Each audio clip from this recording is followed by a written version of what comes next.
नाज़रीन, हमसरी YouTube channel के हफ्तेवार programme सूरत हाल में भलीकार आवां जो मेज़बान वज़ीर हुसैन मेमा। अज मूसा शरीक गुफ्तगू आहिनि मैडम ज़ाहिदा अबड़ो, ग़ुलाम नबी सुमरो, काज़ी अनवर हुसैन ऐं रशीद अबड़ो साहिब। मुझो पहिरियों सवाल सुमरो साहब खां आहे। सुमरो साहब, IMF जेका किस्त जी रक़म $1.17 बिलियन जारी कई है, पाकिस्तान के अवाम इन किस्त जारी थियण लाइ इंतहाई मुंतज़िर हो ऐं वॾियूं क़ुर्बानियूं बि ॾिनियूं आहिनि। इन्हनि पैसनि जे सिस्टम में अचण खां पोइ असांजे मुल्क में या असांजे मुल्क जे मुआशी हालतुनि में कहिड़ी तब्दीली ईंदी, इन सिलसिले में मुंहिंजी राय आहे। महिरबानी। IMF प्रोग्राम बिल आख़िर असांखे उन जी प्रोग्राम जी नई ट्रांच मिली वई। तव्हां इहो पुछो त उन जा असरात कहिड़ा थींदा ऐं उन्हनि जो इस्तेमालु कहिड़ो थींदो, त ॻाल्हि इहा करणी त जॾहिं हीअ नई हुकूमत बरसर इक़्तिदार आई त पाकिस्तान जा माली ऐं माशी हालात उहे मुनासिब कोन हुआ ऐं दुनिया जा जेके आलमी मालियाती इदारा जिन जो अॻुवाण इदारो इंटरनेशनल मॉनिटरी फंड आहे, इन्हनि सभिनी असां खां खे उन्हनि मां उमेदूं हुयूं, पर छाकाणि जो सॼी दुनिया जा जेके मालियाती इदारनि जा कंसोर्शियम आहिनि उहे इहा कोशिशि था कनि त IMF जिते कमु कंदो उते हू अॻिते हली कमु था कनि। जीअं एशियन डेवलप बैंक आहे, वर्ल्ड बैंक आहे, ॿिया मालियाती इदारा आहिनि या ॿियूं हुकूमतूं आहिनि, यूनाइटेड अरब अमारात, सऊदी अरब या ॿिया यूरोपियन ममालिक। हाणे असां लाइ इहा सहूलियत थींदी त असीं इन हिकिड़े त डिफॉल्ट जे ख़तरे खां निकिरी वियासीं। असांखे जेको डिॼारियूं पिए त असीं श्रीलंका थी वेंदासीं, असीं उन खां निकिरी वियासीं। इहे पैसा असांजे अकाउंट में थी विया। उनजो सोण जेको आहे न, उहो जेकॾहिं असीं ॾिसूं त असांजो सॼो मुल्क जो वॾो हिसो जेको आहे उहो हिननि बरसातुनि ऐं फ्लड में किथे किथे अर्बन फ्लडिंग थी आहे, उनजे हिट थियण जे बावजूदि तव्हां ॾिठो हूंदो त स्टॉक मार्केट जेको आहे उहा सुठा साइन पई शो करे ऐं डॉलर जेको आहे न उनजे भेट में रुपयो जेको आहे न उहो वधीक मज़बूत थियो आहे। त इन सॼे प्रोग्राम जी जेको मचवेटेड हो, जीअं सवेर पे असां अर्ज़ु कयो त इन जो असांजे माशी ऐं मालियाती मसइलनि ते ऐं असांजे मुल्क जी तरक़ी ऐं असांजे मुल्क जी ज़राअत जेका हींअर माना ज़बरदस्त मुतासिर थी आहे, इन्हनि सभिनी जी बहितरी थी सघंदी। उन करे हीउ ॾाढो अहिड़ो वक़्तु हो जॾहिं असांखे IMF जे हिन इमदाद जी अॻे खां माना तारीख़ी तौर ते जहिड़ी हिन गुज़िरियल हफ़्ते में असीं ईअं चऊं त जेतिरी असांखे ज़रूरत हुई एतिरी अॻे कोन हुई। हिकिड़ी नंढड़ी ॻाल्हि के बि ॾुख बि थिए थो त पाकिस्तान जूं कुझु पार्टियूं या पाण इहो चऊं त पाकिस्तान तहरीक इंसाफ़ जूं जेके मतिलबु माना ताज़ो शौकत तरीन फाइनेंस मिनिस्टर KPK ऐं फाइनेंस मिनिस्टर पंजाब सां जेके ॻाल्हियूं कयूं ऐं उन जूं आडियो लीक्स अची वियूं त IMF प्रोग्राम न थी सघे, IMF खे इहे मैसेज ॾिजनि त असीं जेके आहियूं हिन IMF प्रोग्राम में हाणे शामिलु कोन आहियूं। इन क़िस्म जूं ॻाल्हियूं करण जो मतिलबु हो त रुॻो पंहिंजे ज़ात जे लाइ सोचणु ऐं पंहिंजी पार्टी लाइ सोचणु, पंहिंजे मुल्क लाइ न सोचणु त हीउ मुल्क जेको आहे न, हीउ वतन जेको आहे न, उहो मुस्लिम लीग नवाज़ जो बि आहे, त पीपल्स पार्टी जो बि आहे, मुंहिंजो बि आहे, तव्हांजो बि आहे, तहरीक इंसाफ़ जो आहे। पर तहरीक इंसाफ़ जे शौकत तरीन साहब जेको हेॾो सीज़न बैंकर बि रहियो आहे ऐं पाकिस्तान जो फाइनेंस मिनिस्टर आहे, सेनेटर आहे, उन इहा ॻाल्हि कई आहे महिरबानी थींदी तहरीक इंसाफ़ जेको आहे न उहो भले उन जूं वज़ाहतूं करे, पर थियण ई खपे त तहरीक इंसाफ़ खे इन सॼे एक्ट ते घटि में घटि अफ़सोस जो इज़हार करणु घुरिजे ऐं पाकिस्तान जे 22 करोड़ अवाम खां माफ़ी घुरणु घुरिजे। मुंहिंजो सवाल हाणे काज़ी अनवर साहब खां आहे। काज़ी साहब, अॼु इमरान ख़ान इस्लामाबाद जे दहशतगर्दी जी अदालत मां पेशीअ खां पोइ सहाफ़ियुनि सां ॻाल्हाईंदे चयो त आउं हाणे वधीक ख़तरनाक थी वियो आहियां। इन जुमिले जी छा माना आहे? इमरान ख़ान जे इन जुमिले जो मतिलबु छा आहे? थोरी वज़ाहत कंदा प्लीज़। जी महिरबानी। अॼु जॾहिं हू दहशतगर्द टोड़ कोर्ट में पहुतो आहे, IK साहब, त हुन सहाफ़ियुनि जे सुवालनि जे जवाबनि में इहो अजीब हिकिड़ो लफ़्ज़ जेको चयो, जेको पहिरीं चवंदो रहियो आहे। ऐं तव्हां ॿुधो हूंदो त जब मुझे उतारा गया तो मैं ख़तरनाक, उन वक़्त में लफ़्ज़ चई ख़तरनाक हो जाऊंगा, पर अॼु हुन साफ़ चयो आहे त ख़तरनाक थी वियो आहियां, अञा वधीक थींदुसि। हाणे आई के जी थोरी असां हिस्ट्री था वठूं त हुन वटि माना ॾिसो असांजा पंहिंजी स्टेट जा इदारा आहिनि, पार्लियामेंट आहे, इस्टेब्लिशमेंट आहे, अदलिया आहे, उन्हनि जी हुन वटि केतिरी अहमियत आहे। पार्लियामेंट जे लाइ त उहो चवंदो रहियो, ओपन हुन बर्मला चयो आहे लफ़्ज़ उहे इस्तेमालु कोन था करियूं, पर हुन चयो आहे पार्लियामेंट ते मां हीउ थो करियां, ठीकु थियो। इस्टेब्लिशमेंट जे लाइ हुन वाज़े चयो आहे त इहे न्यूट्रल आहिनि, न्यूट्रल कंहिं कम जा कोन आहिनि, मीर सादिक, मीर जाफ़र, मतिलबु जेका कहिड़ी शइ हिन स्टेट इस्टेब्लिशमेंट जे लाइ न चई आहे, माना हुनजे लाइ ख़तरनाक थी वियो, पार्लियामेंट जे लाइ ख़तरनाक थी वियो। ऐं टियों हुई अदलिया। अदलिया सां त हिन जो हींअर ॾिसो न ओपन चवे थो पियो न, धमकी जेका हुनखे मिली आहे, एडिशनल सेशन जज साहिबा जेका आहे उनखे धमकी मिली आहे, त ब्यूरोक्रेसी खे धमकियूं ॾींदो रहियो, आई जी तुम्हें नहीं छोड़ूंगा, ये जो हैं SSP है इनको नहीं छोड़ूंगा, ये जो हमारे सेक्रेटरीज है इनको नहीं छोड़ूंगा, त इहो त धमकियूं ॾींदो रहियो। हाणे हुन अदलिया खे धमकियूं ॾियणु शुरू कयूं, ऐं अदलिया खे धमकी ॾेई थो चए त मां ख़तरनाक आहियां। टिनी इदारा जेके तव्हांजा अहम आहिनि उन्हनि खे धमकियूं अची वियूं, पोइ हाणे ख़तरनाक थींदो कंहिंजे लाइ? या त हू पंहिंजे लाइ थींदो ख़तरनाक, या स्टेट जे लाइ। जेको हींअर इन जो जेको बयानियो ठहे थो पियो न, उहो इमरान ख़ान ऐं इमरान ख़ान जे पोइलॻनि जो इहो पियो ठहे, पोइलॻ तो मां इस्तेमालु करियां त उनजा सियासी कारकुन कोन्हनि के, हाणे उनजा पोइलॻ फॉलोअर्स आहिनि, उहे चवंदा त असांखे इमरान ख़ान खपे, मुल्क न खपे। हीअ वॾी मतिलबु इंतिहाई हिकिड़ी अहिड़ी सिचुएशन आहे जेका असां सभिनी खे ख़ौफ़ज़दा करे। असां पाकिस्तान सां आहियूं, पाकिस्तान आहे त असां आहियूं, पर इमरान ख़ान शायदि इहो कोन थो सम्झे, या इमरान ख़ान जा पोइलॻ ओपन चवनि था पिया त असां पाकिस्तान खे तॾहिं क़बूलु कंदासीं जॾहिं इमरान ख़ान हुनजो सरबराह हूंदो। त हाणे हू ख़तरनाक थिए पियो शायदि स्टेट जे लाइ, या हू पंहिंजे लाइ थो थिए पियो।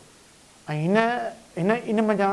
ईअं असां सिंधी में चऊं त हिन खाधो ई इन मञा आहे, एतिरी मुखालफ़त करियां, सभिनी खे बैकफुट ते आणे छॾियां त जीअं मुंहिंजो केरु नालो न वठे। पर हींअर ईअं थियणु वञे कोन पियो।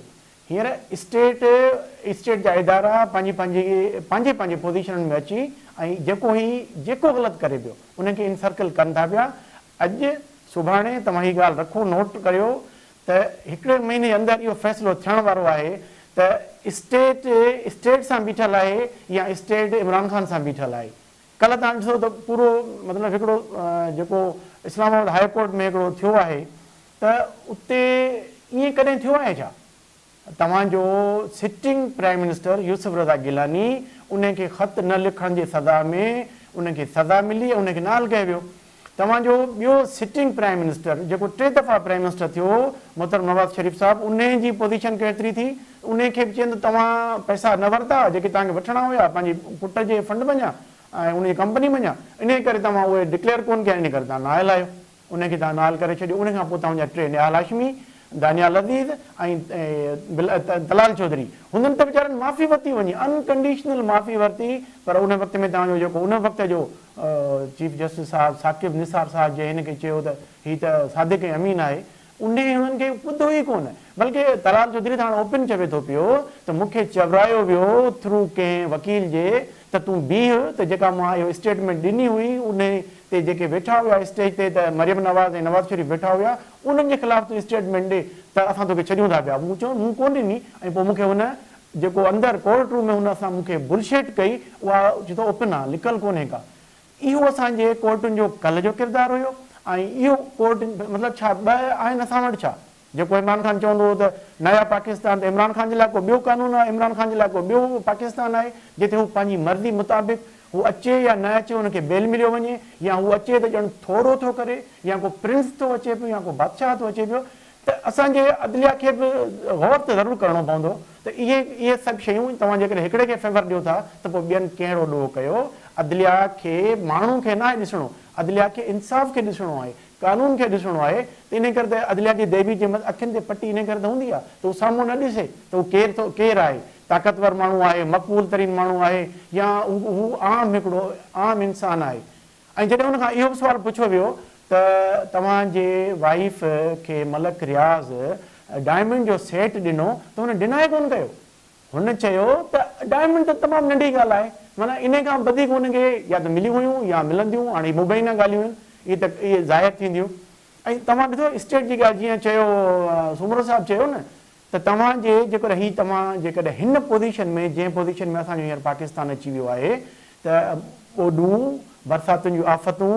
बीमारियूं असांजा फसल तबाह थी विया लाइव स्टॉक तबाह थी वियो आहे उन में जेकॾहिं तव्हांजो IMF जो प्रोग्राम इहो वरी रीशेड्यूल न थिए हा त तव्हां दिवालिया जे कंधी ते बीठा आहियो त माना तव्हां ॾिसो त उन शौकत तरीन ऐं जेको तव्हांजो झगड़ा आहे ऐं जेको तव्हांजो हीअ आहे लगारी साहिबु आहे हिन जो उन्हनि जो कहिड़ो किरदारु रहियो हुननि लेटर लिखियो आहे त इहो न थियणु खपे जेको तव्हां ॾियो पिया केस त ॾियो पिया इहा माना हाणे इहो बि हिते किथे ढकी छुपी ॻाल्हि कोन्हे का त इमरान ख़ान इहो सम्झे थो पियो त मां आहियां त मुल्क रहंदो मां न आहियां मतिलबु अलाह न करे त हीउ मुल्क रहंदो इमरान ख़ान रहे न रहे सो मुंहिंजे सम्झ में त इमरान ख़ान हींअर ख़तरनाक पंहिंजे लाइ आहे न की ॿियनि जे लाइ मैडम साहिबा मौजूदा बरसातुनि ऐं ॿोॾि जी सूरत हाल सिंध में वॾी तबाही आंदी आहे बरसाति मुतासिरीन इंतिहाई कसम परसी वारी हालत में गुज़ारीनि पिया अव्हां जे ख़्याल में सरकार खे कहिड़ा क़दम खणणु घुरिजनि त जीअं हुननि जी रिहेबिलिटेशन थी सघे तव्हांजो सुवाल बिल्कुलु सही आहे त सिंध खे तमामु बरसाति जेको आहे मुतासिर कयो आहे ऐं असांजे chief of army staff press सां ॻाल्हाईंदे इहा ई ॻाल्हि कई हुई त नो डाउट कि पाकिस्तान में तक़रीबन लॻभॻि सॼे पाकिस्तान में किथे न किथे तबाही ज़रूरु आई आहे पर सभिनी खां वधीक मुतासिरीन जेके आहिनि उहे सिंध में ऐं बलोचिस्तान में आहिनि ऐं हुननि बि चयो आहे त असां जेको आहे सो रिहेबिलिटेशन में भरपूर हिसो वठंदासीं त हिन वक़्तु सिंध हुकूमत पंहिंजो कमु करे पई पर असां इहो चई सघूं था त मुतासिरीन जो तादादु एतिरो आहे जो शायदि सिंध गवर्नमेंट खां जेको आहे सो इहो कमु इलाही मथे आहे ऐं उन्हनि खे शायदि अञा ॿिए कंहिं जेको आहे सो NGOs जी असिस्टेंस जी बि ज़रूरत आहे त असां वटि जेकॾहिं 2010 वारो असां जेको डिज़ास्टर आयो हो ॿोॾि जो उन में असां ॾिठो त इंटरनेशनल जेके NGOs कमु कनि पियूं उन वक़्त में उन्हनि इलाही सिंध में कमु कयो हो ऐं इलाही मुतासिरीन खे उन्हनि इमदाद ॾिनी उन्हनि खे रिहेबिलिटेशन में उन्हनि जेका सो काफ़ी हेल्प ॾिनी पर हींअर पाकिस्तान जी शायदि पॉलिसीअ मुताबिक़ जेके इंटरनेशनल NGOs आहिनि उन्हनि ते काफ़ी बैन पियल आहे उन करे उहे पाकिस्तान जे हिन डिज़ास्टर वारे मौक़े ते मौजूदु कोन्हनि ऐं उहे इमदाद जे लाइ उन्हनि खे को मौक़ो कोन मिली सघियो आहे न त सॼी दुनिया में उहे वञी पंहिंजा कमु कनि थियूं त हिकिड़ी त मुंहिंजी जेका आहे सा रिक्वेस्ट आहे पाकिस्तान गवर्नमेंट खे ऐं सिंध गवर्नमेंट खे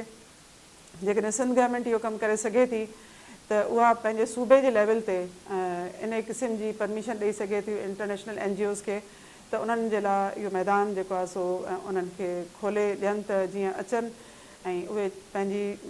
असिस्टेंस जेका आहे उहा सिंध गवर्नमेंट खे ॾेई सघनि माण्हुनि खे तिबी इमदाद ॾेई सघनि माण्हुनि खे कैंप्स लॻाए ॾेई सघनि उन्हनि खे रिहेबिलिटेशन में जेको आहे सो मदद करे सघनि ऐं साफ़ु सुथिरो उन्हनि खे जेको आहे सो फूड वग़ैरह जेको आहे सप्लाई जी जेका चेन हूंदी आहे उहा उन्हनि जे लाइ खोले सघनि उन खां अलावा आउं इहा बि ॻाल्हि कंदसि त सिंध गवर्नमेंट पंहिंजी पूरी कोशिशि करे पई ज़ाहिरी ॻाल्हि आहे पाणी जो मसइलो आहे ऐं असांजी सिंध इलाही वास्ट आहे उन में कचे जो इलाइक़ो आहे जंहिंमें इलाही सारा माण्हू फाथल आहिनि उन्हनि ताईं अञा ताईं शायदि इमदाद पहुची न सघी आहे उन्हनि ताईं उन्हनि खे पहुचण जी ज़रूरत आहे इलाही सारा माण्हू पंहिंजनि इलाइक़नि में अञा ताईं फाथल आहिनि जिन खे ग़िज़ा जी ज़रूरत आहे उन्हनि खे दवाउनि जी ज़रूरत आहे उन्हनि खे हिकिड़े साफ़ु सुथिरे ऐं ख़ुश्क एरिया ते पहुचाइण जी ज़रूरत आहे कल्ह मूं हिकिड़ो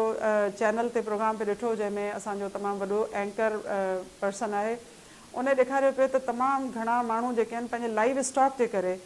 पंहिंजा इलाइक़ा ख़ाली कोन करे सघिया आहिनि जंहिंजे करे उते उन्हनि जी हालत इलाही ख़राबु आहे उहे उन्हनि जूं जानूं बि जेके आहिनि से ईअं लॻो सम्झो त हिकिड़े त स्टेक ते आहिनि ऐं उन्हनि जा जेके एनिमल्स आहिनि या लाइव स्टॉक जेको आहे माल आहे उन्हनि जो उन्हनि जूं बि ज़िंदगियूं जेके आहिनि से ख़तरे में आहिनि त असांखे कोशिशि करणु खपे त अहिड़ा कुझु वसीला उन्हनि खे असां मुहैया कयूं जंहिंसां उहो पंहिंजो लाइव स्टॉक जेको आहे उन्हनि खे बि था कढी सघनि ऐं हुननि जूं जानूं जेके इंसाननि जूं जेके जानूं आहिनि उहे बि असीं बचाए सघूं इन खां अलावा असां मुख़्तलिफ़ क़िस्मनि जा जेके आहिनि से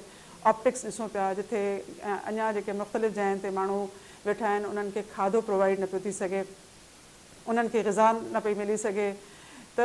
हिकिड़ो डिज़ास्टर आहे जंहिंखे मैनेज करिणो आहे ऐं असां शायदि महसूसु कयूं था त उहा मैनेजमेंट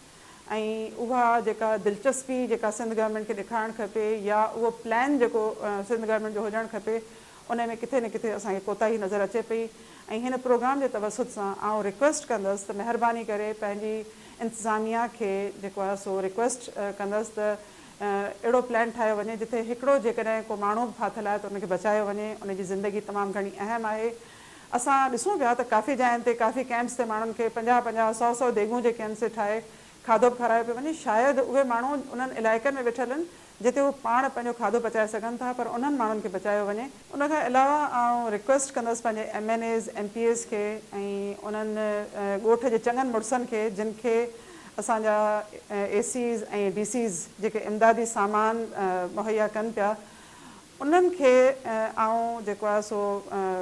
तहे दिलि सां इहा गुज़ारिश कंदसि त महिरबानी करे बग़ैर कंहिं सियासी वाबस्तगी जे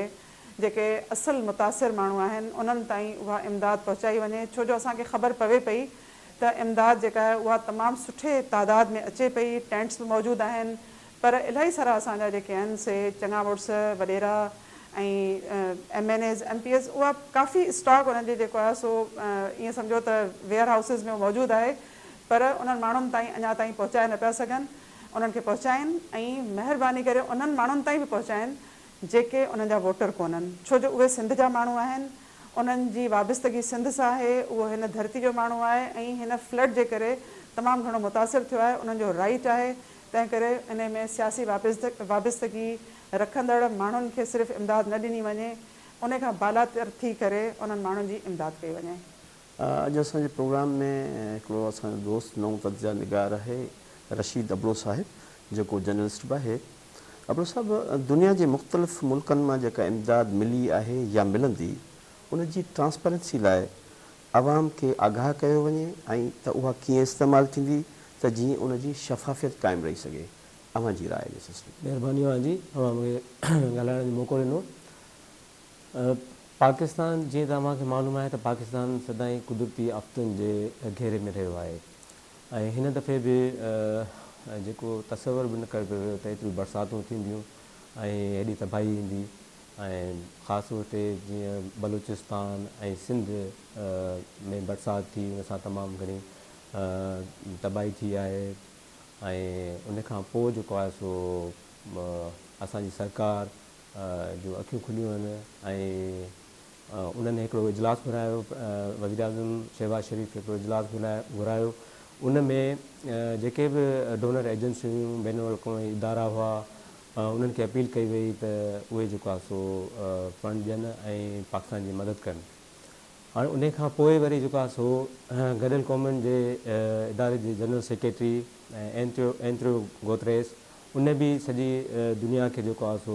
अपील कई आहे त पाकिस्तान जी हिन सूरत हाल में मदद कई वञे। अहिड़ी आफ़त या अहिड़ो मसइलो ॿियनि मुल्कनि सां बि थी सघे थो ऐं ॿियनि मुल्कनि में बि तबाही अची सघे थी। इन करे पाकिस्तान जी जेतिरी थी सघे त जेके बि मुल्क आहिनि सरहदी उहे सभु मदद कनि पाकिस्तान जी। ऐं इन हवाले सां एंट्रियो गुतेरेस नेक्स्ट वीक में पाकिस्तान जो दौरो कंदो ऐं उन्हनि मुतासिर इलाइक़नि जो जाइज़ो वठंदो। हाणे ॻाल्हि इहा आहे त डोनर एजेंसियूं या सॼी दुनिया जा मुल्क जेके बि आहिनि, पाकिस्तान जा दोस्त आहिनि या जेके न बि आहिनि, त उहे सभु पाकिस्तान खे इमदाद ॾींदा ऐं डोनेशन अचे थी पई। पर हाणे इहा सुवाल इहो आहे त उहा डोनेशन कीअं ई ख़र्चु कंदा ऐं कहिड़े तरीक़े सां उन्हनि जो मैकेनिज़म हूंदो, ऐं इहा का अञा वाज़े सूरत हाल न आहे। इन हवाले सां वाज़े को मैकेनिज़म न आहे ठाहे वियो। इन हवाले सां का शइ अहिड़ी नज़र न पई अचे त हुकूमत को अहिड़ो को इदारो क़ाइमु कयो वञे जिते इहा सॼी डोनेशन अचे, या हिकिड़ो अकाउंट हिकिड़ो क़ाइमु न आहे कयो त जेके डोनर एजेंसियूं आहिनि या जेके मुल्क आहिनि असांखे उहा डोनेशन ॾींदा ऐं असां उहा ख़बर पए त केतिरी डोनेशन कंहिं ॾिनी ऐं केतिरी मिली ऐं उनजे लाइ जेको आहे सो उनजो इस्तेमालु जेको आहे सो कहिड़े तरीक़े सां थींदो ऐं विरासत उनजी कीअं थींदी मुतासिरनि खे। त हाणे सुवालु इहो आहे त तबाही त आई आहे बरसातुनि खां पोइ। सिंध में बि तक़रीबन सभु जेके बि आहिनि इलाइक़ा तक़रीबन ॿुॾी चुका आहिनि, बलूचिस्तान में ॿुॾी चुका आहिनि। ऐं अहिड़े तरीक़े सां 2007 में नेशनल डिज़ास्टर मैनेजमेंट अथॉरिटी क़ाइमु कई वई ऐं उनजो इहो कमु हो त भई जॾहिं बि मुल्क में आफ़तूं अचनि त उहा उन आफ़तनि खे मुंहुं ॾींदी। हाणे मौजूदा हुनजो जेको आहे सरबराह लेफ्टिनेंट जनरल जेको आहे अख़्तर नवाज़ आहे ऐं उहो सभु NDMA वारा सभु जेके आफ़तुनि जी सूरत हाल खे मॉनिटरिंग कनि पिया ऐं माण्हुनि जी हेल्प कनि पिया। पर हाणे सुवाल इहो आहे त हाणे माण्हू त हींअर त उन्हनि जो सभु कुझु तबाह थी वियो आहे, माना उनजा घर तबाह थी विया आहिनि, उनजा माल मवेशी ऐं उनजा जेको बि आहे सभु कुझु अलाह ताला सॼो माना तबाह थी चुको आहे। हाणे माण्हू सिर्फ़ु रुॻो उनजी जानियुनि जो इहो आहे त उन्हनि ताईं ख़ुराक कीअं पहुचे ऐं उहा ख़ुराक जेके फंड मिलंदा या जेको कुझु फंड आहे NDMA वटि उहो कहिड़े तरीक़े सां NDMA यूज़ करे थी ऐं उहे ख़ुराक कीअं माण्हुनि ताईं पहुचाईंदा त जीअं उहे माण्हू ॿियो त ठहियो पर पंहिंजी जान बचाए सघनि ऐं पंहिंजो खाद ख़ुराक खाई सघनि ऐं जेको आहे सो पंहिंजो पाण खे ॿीहर उहे बहाल थी सघनि। त सुवाल इहो आहे त हाणे गवर्नमेंट खे मुंहिंजी इहा रिक्वेस्ट आहे त उहा हिकु जेकी बि डोनेशन बैन अल-अक़वामी मिलंदी त उहे डोनेशन जे लाइ हिकिड़ो इदारो क़ाइमु कनि ऐं उहा डोनेशन उते अचे ऐं उन डोनेशन जी हिकिड़ी फ़हिरिस्त तयारु कनि त भई हिननि मुल्कनि मां असांखे डोनेशन दोस्त मुल्कनि मां मिली आहे ऐं उहा उनजी विरासत अहिड़े तरीक़े सां कई वेंदी ऐं उनजो हिकिड़ो मैकेनिज़म तयारु कनि त भई जेको आहे सो सूबे लेवल ते जेके डिज़ास्टर मैनेजमेंट आहिनि उहे कहिड़े तरीक़े सां पंहिंजो कमु कंदियूं ऐं उन्हनि माण्हुनि ताईं कीअं माना जेको आहे सो ख़ुराक पहुचंदी, पैसो पहुचंदो ऐं इन हवाले सां उन्हनि खे पंहिंजी हिकिड़ी वाज़े जेको आहे सो हिकु चइबो आहे रोड मैप ॾियणो पवंदो ऐं माण्हुनि खे इहे ख़दशा आहिनि त भई ठीकु आहे डोनेशन त मिलंदी या पैसो त ईंदो पाकिस्तान में माण्हू ॾींदा, पर ॻाल्हि इहा आहे त उन्हनि जो उहे इस्तेमालु कीअं थींदो, उन्हनि जी शफ़ाफ़ियत कीअं हूंदी ऐं उनखे शफ़ाफ़ तरीक़े सां कीअं जेको आहे सो पाकिस्तान जी हुकूमत उन्हनि खे विराईंदी ऐं उन्हनि ॿोॾि मुतासिरनि ताईं पहुचंदी। उन में काफ़ी अहिड़ा माण्हू बि आहिनि जेके ॿोॾि मुतासिर न आहिनि पर उहे पाण खे ॿोॾि मुतासिर ज़ाहिर कनि था या जेके बरसाति मुतासिर ज़ाहिर कनि था, पर अहिड़नि माण्हुनि खे छंछाण कीअं कंदी उन्हनि जी ऐं जेके तकलीफ़ में आहिनि, जेके मुतासिर थिया आहिनि उन्हनि ताईं असल में आहे ॻाल्हि त उन्हनि ताईं कीअं इहे फंड पहुचंदा या उन्हनि जी मदद कीअं थींदी, इन हवाले सां हुकूमत खे जेके बि डिज़ास्टर मैनेजमेंट आहिनि या जेके इदारा आहिनि या जेके बि ज़िले लेवल ते जेके जेको आहे कमिश्नर आहिनि या DCs आहिनि जेके बि आहिनि उन्हनि वटि या त फ़हिरिस्त लॻाई वञे या वरी जेको आहे सो जेके मिनिस्ट्रीज़ आहिनि उहे पाण वटि फ़हिरिस्त लॻाइनि ऐं उहे शयूं माण्हुनि खे वाज़े नमूने सां ॿुधाइनि त भई एतिरी शयूं मिलियूं आहिनि ऐं हेतिरी शयुनि जी विरासत थी आहे। त मुंहिंजी बसि इहा ई हूंदी रिक्वेस्ट त जेके हींअर सूरत हाल आहे उहा ॾाढी माना ख़राबु आहे, रोड रस्ता ऐं इंफ्रास्ट्रक्चर सॼो तबाह थी चुको आहे त उन्हनि ताईं कीअं पहुचंदो माण्हू, कीअं माण्हू उन मुतासिरनि ताईं पहुचंदो, कीअं इमदाद पहुचाईंदो, उनजे लाइ कहिड़ा उपाउ वरिता वेंदा, कहिड़ा वसीला इस्तेमालु कया वेंदा, इन हवाले सां गवर्नमेंट खे संजीदगी सां गौर करणु घुरिजे त हाणे इन जे लाइ अॻुवाट गवर्नमेंट खे का प्लानिंग ठाहिणु घुरिजे त जीअं जेके आफ़तूं अचनि थियूं असां उन्हनि खां बची सघूं ऐं असांजा जेके माण्हू आहिनि उहे बि उन्हनि खे बचाए सघूं असां, छो त जेकॾहिं माण्हू हूंदा त मुल्क हूंदो ऐं मुल्क हूंदो त माण्हुनि सां हूंदो, त इन जे करे गवर्नमेंट खे संजीदगीअ सां हिते कमु करणु घुरिजे ऐं जेको आहे सो जेके मुतासिर आहिनि उन्हनि खे उन्हनि ताईं जेके बि फंड आहिनि या खाद ख़ुराक आहे उहा पहुचणु घुरिजे। Thank U. नाज़रीन, अॼु जो प्रोग्राम सूरत हाल अव्हांखे कीअं लॻो पंहिंजी क़ीमती राय खां आगाह ज़रूरु कंदा, असांजे चैनल खे सब्सक्राइब कंदा। ईंदड़ हफ़्ते ताईं इजाज़त, अल्लाह हाफ़िज़।